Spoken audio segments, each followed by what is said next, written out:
Ya, teman-teman saya buka ya sambil menunggu yang lain. Bismillahirrahmanirrahim. Selamat pagi. Assalamualaikum warahmatullahi wabarakatuh. Waalaikumsalam warahmatullahi wabarakatuh. Ya, oke. Hari ini kita presentasi untuk yang patofis pencernaan ya. Tapi kita punya hutang kan ya. Kemarin belum menjawab pertanyaan yang pernafasan. Ya enggak? Eh, iya, Ya, iya pernafasan. Bu, Ya, yang pertemuan kemarin ah, kita ah. belum jawab pertanyaan. Ya. Kita nunggu ya. Nunggu. Kalau sambil menyiapkan siapa yang akan menjawab pertanyaan.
Ya, kita mulai saja ya teman-teman.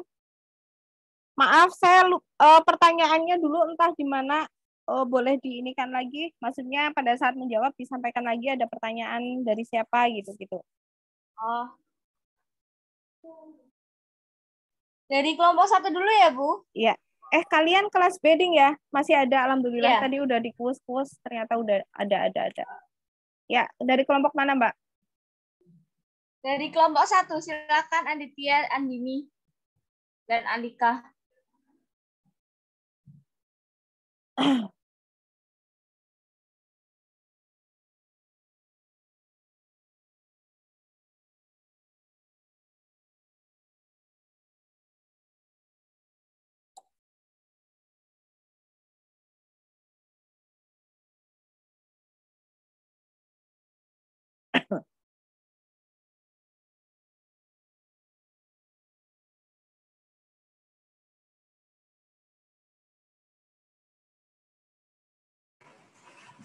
Baik, Assalamualaikum warahmatullahi wabarakatuh. Waalaikumsalam warahmatullahi wabarakatuh.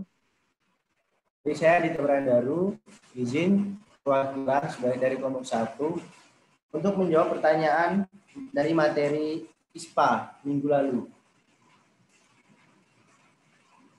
Bagi yang pertama saya akan menjawab pertanyaan dari Astri, mengapa bayi rentan terkena ISPA? Ya, karena daya tahan tubuhnya belum sekuat anak-anak yang lebih besar lainnya. Jadi kenapa bayi lebih rentan? Karena mereka imunitas tubuhnya itu masih rentan untuk terserang penyakit. Itu ya Mbak Astri. Apakah bisa dipahami Mbak? Ya, bisa. Oke, baik. Kemudian pertanyaan nomor 2 dari Mbak Eli. Apakah sulit untuk mencegah ISPA?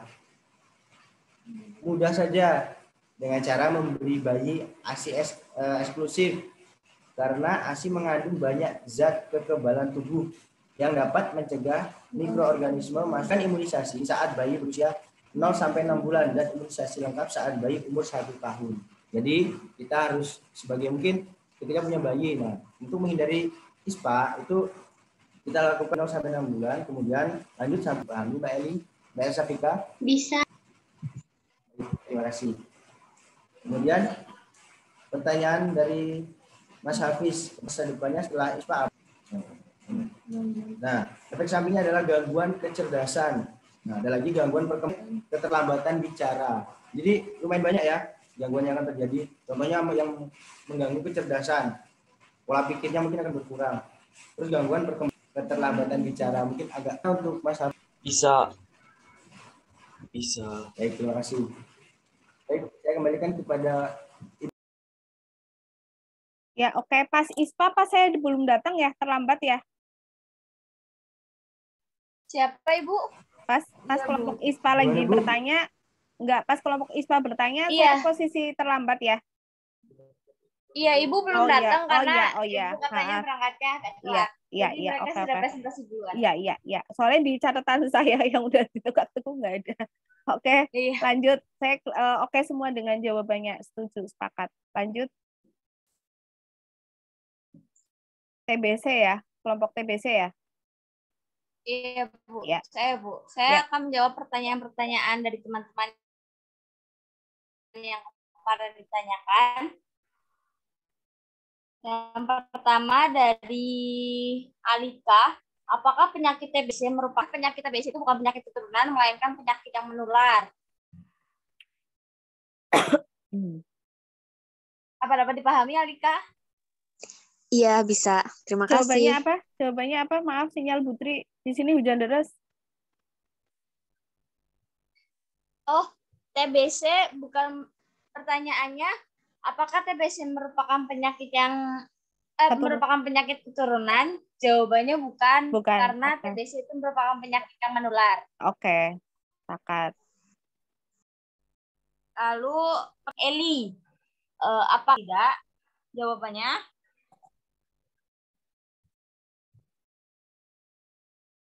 bisa sembuh total, tetapi harus pengobatan terus-menerus, Bu. Nggak berhenti. Tapi kadang bisa suatu waktu kayak gejalanya kembali terkena buat pasiennya yang pernah terkena TB paru itu. Kalau pengobatannya itu tidak terus-menerus. Berapa lama pengobatan? Kurang lebih berapa ya? Sebentar. 6 sampai 9 bulan. Iya, 6 bulan ya. Tanpa putus. 6 bulan loh ya. Apakah Mbak Eli bisa dipahami? Bisa, terima kasih. Sama. Selanjutnya dari Mbak Indi. Pertanyaannya, apakah pada bayi bisa terserang penyakit? Jawabannya, untuk bayi bisa dan sangat beresiko sebab imun pada bayi itu sangat rendah. Beda dengan orang dewasa yang imunnya sudah terbentuk. Kalau bayi itu baru lahir, jadi imunnya itu masih rendah, dan jika pasien dengan TB paru, batuk, atau berada di sekitar bayi tersebut bisa terkena TB paru. Apakah Mbak Indi bisa dipahami? Ya. Terima kasih. Selanjutnya, penyakit TBC tidak bisa pengidap TBC dia terputus, penyakit obatannya itu harus terus-menerus makan 1-2 bulan dia obat lagi, penyakitnya tidak berjalan sesuai prosedurnya. Lalu fase prosesnya itu yang pertama, kelenjar getah bening itu sebuah sistem jaringan yang tercetak. Sebentar.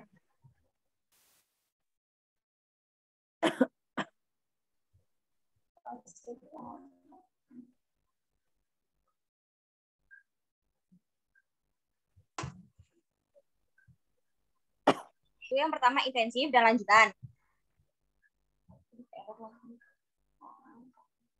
Yang pengobatan intensif dan lanjutan. Pada pasien TBC paru, kasus baru pengobatan pasien dilakukan dalam 4 bulan ketika pasien diagnosis. Apakah bisa dipahami, Mas Adit?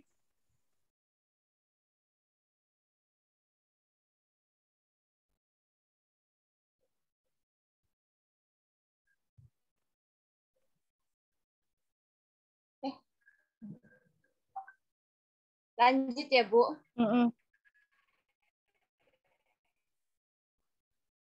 Pertanyaan dari Mbak Vera, bagaimana penyebaran penyakit TBC dalam getah bening?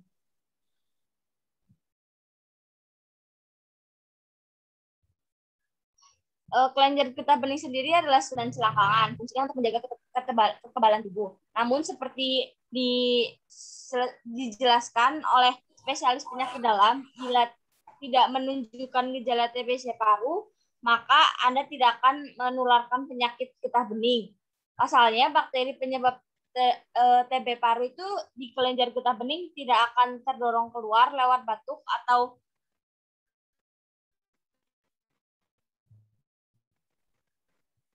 layaknya bakteri yang terserang di saluran pernapasan. Apakah bisa dipahami, Mbak Vera? Iya, bisa. Selanjutnya dari Mas Hafiz. Bagaimana pola hidup agar terhindar dari TBC?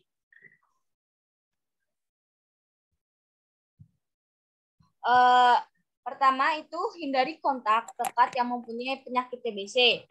Yang kedua, tingkatkan kekebalan tubuh dengan cara berolahraga, makan makanan sehat, dan minuman-minuman yang sehat juga. Terus, perhatikan asupan protein yang dicerna, karena kalau misalkan kita makan tidak 4 sehat 5 sempurna, bukan penyakit TB juga, tapi banyak penyakit yang bisa masuk ke dalam tubuh kita. Paham, Mas Hafiz? Bisa dipahami? Bisa. Lalu yang terakhir dari Mbak Andini, ciri-ciri paru manusia jika terkena TBC itu bagaimana? Ciri-ciri penyakit TB paru yang utama itu batuk buruk yang berlangsung selama setidaknya itu 3 minggu, ada sakit di dada, batuk darah atau dahak di paru-paru, dan sesak napas. Tapi yang lebih umumnya itu ada penurunan berat badan, kehilangan nafsu makan, mual dan muntah, energi rendah atau kelelahan. Pahami, Mbak Andini? Paham. Sekian dari saya, kurang lebih mohon maaf. Dilanjutkan untuk kelompok 3.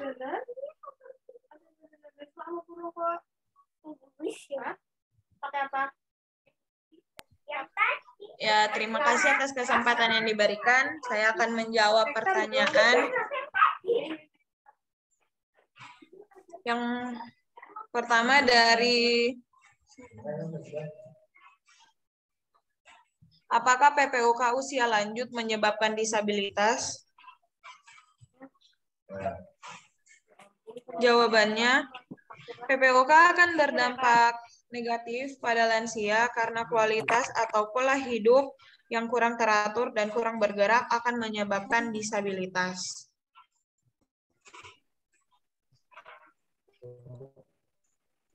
Pertanyaan yang kedua, mengapa terjadi penurunan berat badan pada orang yang terkena PPOK?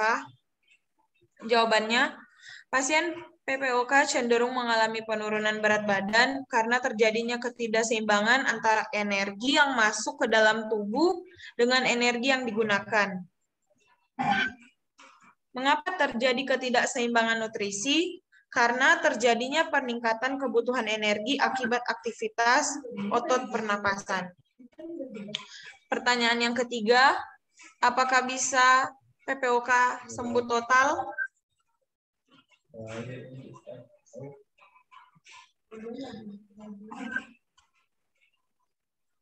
Meski tidak dapat disembuhkan secara total, pengobatan PPOK dapat mengendalikan keparahan gejalanya. PPOK dapat disembuhkan dengan terapi. Salah satu metodenya adalah terapi hingga jenis olahraga tertentu. Selain mengendalikan keparahan, terapi sebagai pengobatan juga bertujuan untuk mengurangi frekuensi kekambuhan. Yang pertama, terapi obat. Yang kedua, terapi pernapasan. Yang ketiga, terapi yoga. Yang keempat, terapi renang.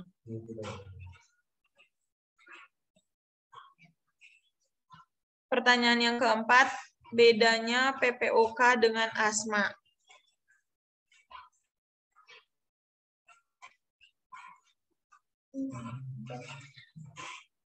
Terdapat beberapa perbedaan pada asma dan PPOK. Pada PPOK, obstruksi saluran nafas yang terjadi bersifat progresif dan irreversibel atau reversibel pasif. Sedangkan pada asma, obstruksi yang terjadi bersifat reversibel. Perbedaan lainnya juga terdapat pada faktor usia. Pertanyaan kelima, bagaimana cara mengetahui terserang PPOK bila sering terkena polusi? Pada saat kita terkena polusi, kita akan mengalami tanda-tanda sebagai berikut. Yang pertama, ketika kita mengalami terserang polusi, kita akan mengalami tanda-tanda PPOK sebagai berikut, yaitu kesulitan bernapas, batuk berdahak, dan lain-lain. Dan jika itu hanya dibiarkan begitu saja dengan jangka waktu yang lama, itu akan memburuk dan beresiko menyebabkan penyakit jantung dan kanker paru. Pertanyaan yang keenam, apakah merokok bisa menyebabkan PPOK?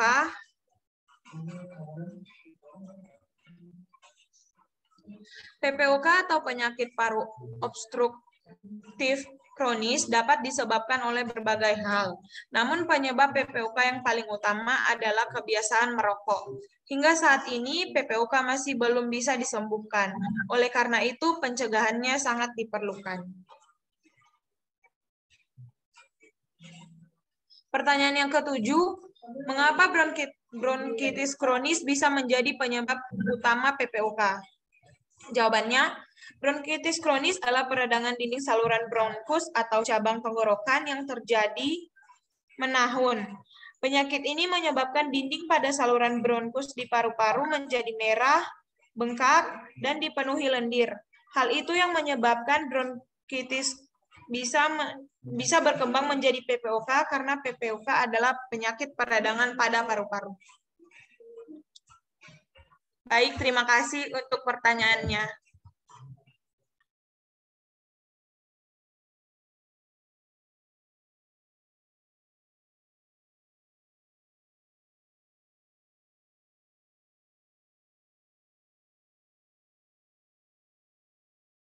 Baik, terima kasih Mbak Indi. Selanjutnya untuk kelompok 4, dipersilakan untuk menjawab pertanyaan pertemuan kemarin.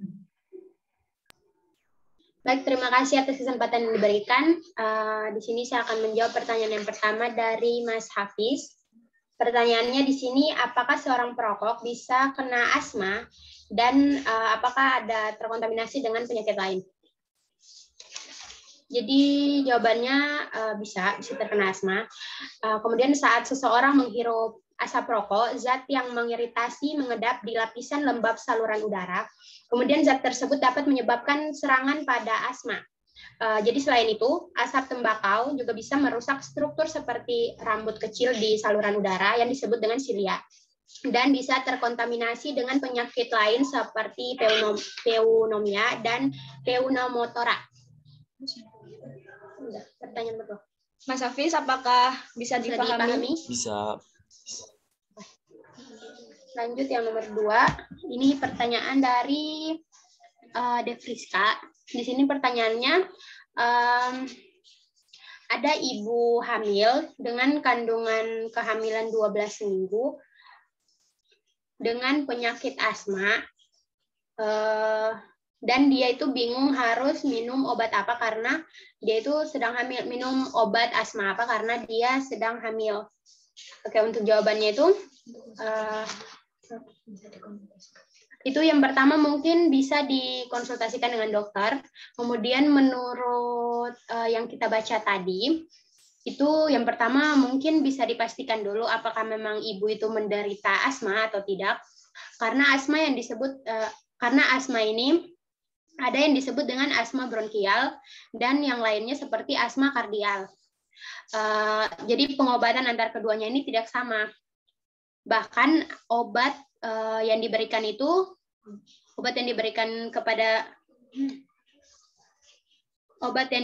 kepada salah satu jenis asma itu berbeda.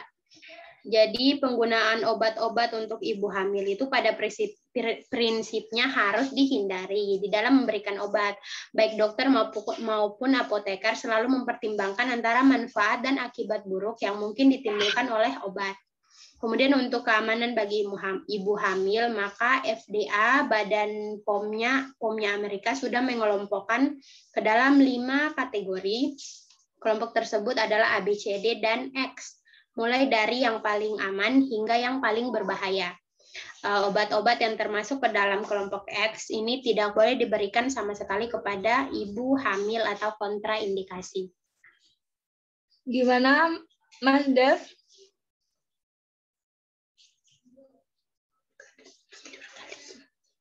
Lanjut pertanyaan yang selanjutnya ya. Dua jenis asma mana yang paling berbahaya?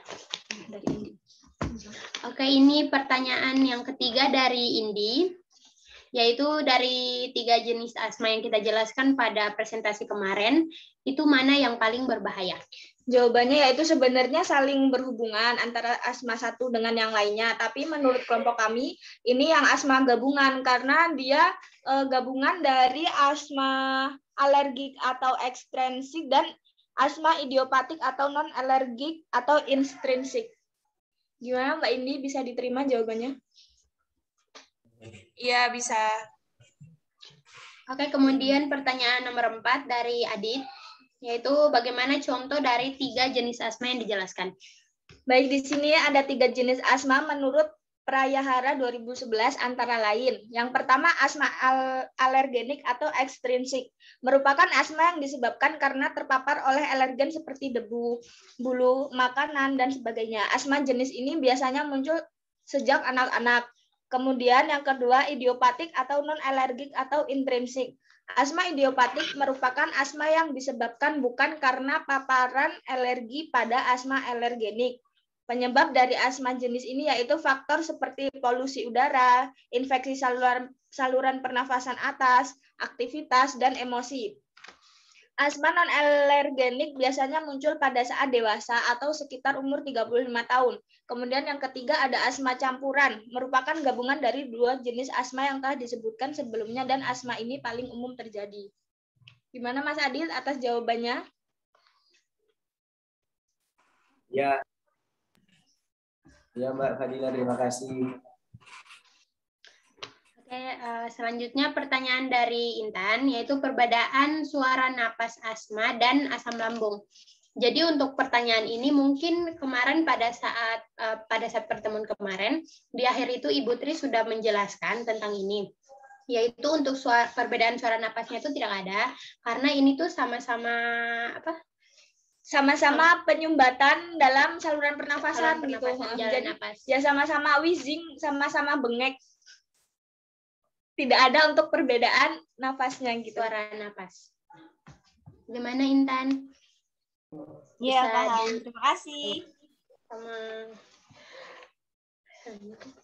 Selanjutnya pertanyaan nomor 6 dari Farah, yaitu jika ada seseorang di dalam ruangan, seseorang yang terkena asma di dalam ruangan, dengan orang lain yang tidak terkena asma itu bisa tertular atau tidak. Jadi itu tidak bisa tertular karena asma itu pada dasarnya bukan penyakit menular. Jadi penyakit asma memang menyerang organ pernapasan, namun dia berbeda dengan penyakit lainnya yang biasanya menyerang paru-paru. Gimana Mbak Farah? Bisa dipahami? Ya, mengerti. Kasih. Pertanyaannya apa? Oh, ini. Selanjutnya pertanyaan dari Andini yaitu apakah asam lambung bisa mengakibatkan asma gitu ya? Jawabannya, asam dapat memicu refleks saraf yang menyebabkan penyempitan pernafasan. Juga sebaliknya, penyempitan pernafasan mencegah asam lambung masuk ke dalam tenggorokan. Jadi bisa ya jawabannya. Mbak Andini bisa dipahami nggak?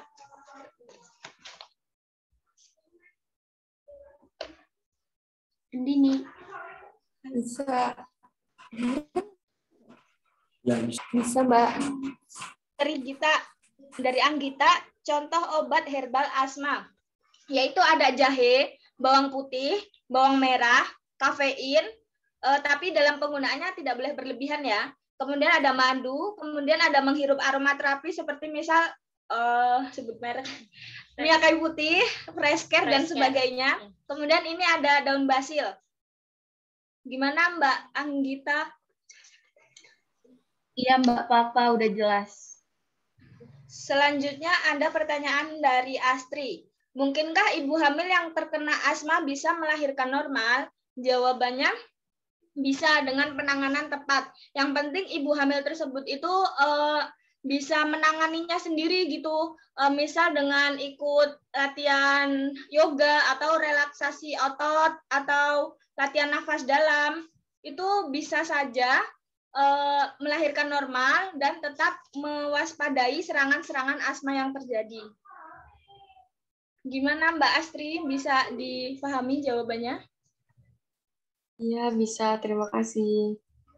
Baik, sekian jawaban dari kami. Selanjutnya saya kembalikan ke moderator. Terima kasih. Nanti kalau Zoom-nya mati, masuk lagi ke link yang sama ya. Karena ini Zoom pribadi 40 menit. Iya, Ibu. Tinggal CA paru ya. Mungkin bisa dilanjutkan dengan kelompok 5.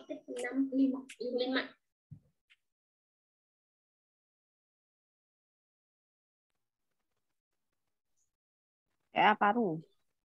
Iya, Ibu. Sebelumnya, selamat pagi teman-teman. Jadi saya di sini akan membacakan jawaban dari pertanyaan teman-teman dari kelompok kemarin. Jadi yang pertama, pertanyaan dari Mbak Intan. Apakah kanker paru dapat diobati dengan cangkok organ? Jadi jawabannya, untuk transplantasi atau cangkok paru bisa dilakukan, tetapi lebih disarankan untuk pasien yang berusia muda dikarenakan tubuhnya masih fit dan imunnya masih kuat. Apakah bisa dipahami, Mbak Intan? Bisa. Terima kasih. Ya. Lanjut yang pertanyaan selanjutnya dari Mbak Astri. Apakah orang terkena kanker paru akan terkena kanker lain? Bisa terkena. Bisa saja karena kebiasaan dari seseorang tersebut yang buruk akhirnya menyebabkan munculnya kanker yang lainnya. Seperti contohnya kanker hati, misalnya dia adalah perokok aktif. Mbak Astri, apa bisa diterima jawabannya? Iya, bisa. Terima kasih. Yang selanjutnya pertanyaan dari Mbak Indi. Mengapa CA paru menjadi penyebab utama laki-laki dan perempuan meninggal? Hal apakah yang mempengaruhinya?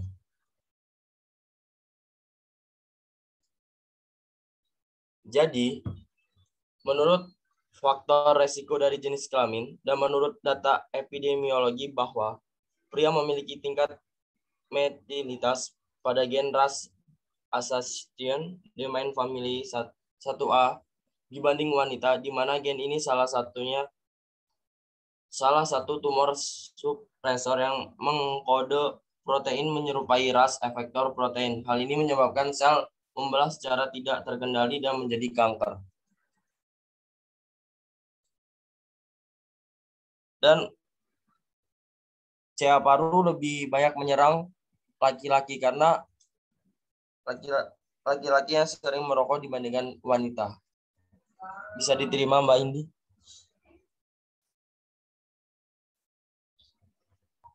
Iya, bisa.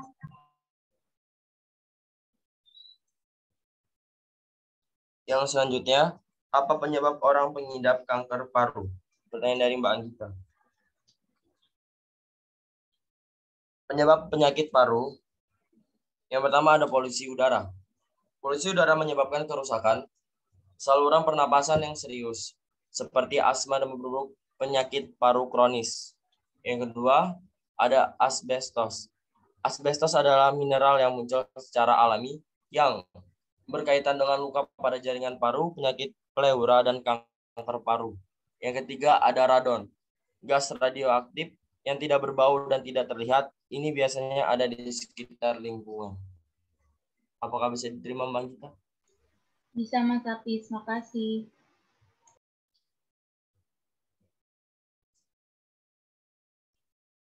Selanjutnya yang terakhir ada pertanyaan dari Mbak Andini. Berapa lama kanker paru tumbuh dari stadium 1 ke stadium berikutnya? Jadi kanker stadium itu mulanya stadium 1. Kanker stadium 1 menggambarkan kondisi ketika kanker sudah tumbuh dan membentuk jaringan tumor berukuran kecil. Pertumbuhan sel-sel atau jaringan kanker di stadium ini umumnya juga tidak menimbulkan gejala yang khas, sehingga banyak orang tidak mengetahui bahwa mereka mengalami kanker. Sel kanker stadium ini juga belum tumbuh sampai ke dalam jaringan tubuh atau belum menyebar ke bagian tubuh lainnya. Lalu, lanjut ke stadium 2. Pada stadium 2, sel kanker sudah berkembang dan tumbuh hingga berukuran lebih besar dibandingkan dengan stadium 1. Sel kanker pada stadium ini masih bertahan di tempat awal muncul dan belum menyebar ke bagian tubuh lainnya. Apakah bisa diterima Mbak Jini? Bisa. Baik, terima kasih untuk teman-teman yang sudah bertanya. Bisa saya kembalikan lagi ke Ibu Tri. Saya sepakat semua dengan jawabannya ya. Cuma tadi agak yang karena PPOK adalah peradangan pada paru. Kemarin Bu Tri sudah menjelaskan ya, PPOK gabungan dari penyakit bronkitis kronis sama emfisema ya. Jadi bukan hanya radang aja. Itu ya, sepakat ya? Ya. Itu sudah menjelaskan ya, kemarin ya. Ya, oke. Ya. Iya, Ibu. Sekarang lanjut ke masuk ke patofis pencernaan ya.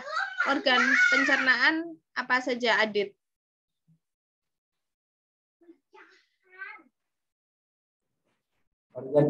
Organ pencernaan ada mulut yang pertama, terus tenggorokan. Mama neming tenggorokan meninggal no. Kerongkongan. Kerongkongan. Yang pertama mulut dulu. Terus apa? Kemudian langsung ke lambung. Oke, terus Usus besar, usus 12 jari. Terus kemudian yang terakhir anus ya. anus. Mulut, faring, esofagus ya, wis mahasiswa kesehatan berarti esofagus ya, jangan ngomong kerongkongan lagi, apalagi tenggorokan, aduh ampun deh. Esofagus, terus gaster atau lambung, selanjutnya usus halus. Usus halus ada 3 ya, duodenum, yeyunum, ileum. Baru setelah itu usus besar. Usus besar nama lainnya adalah kolon, ada 5, kolon ascendent, transversum, descendant, sigmoid, rectum. Baru setelah itu organ pencernaan yang terakhir adalah anus. Itu ya. Oke. Kita mulai, tapi ini tinggal semenit, mending di close saja. Kita masuk ke link yang tadi ya. Apa anak apa nunggu mati? Iyalah, close saja ya, terus masuk lagi ya. Iya, Bu. Ya.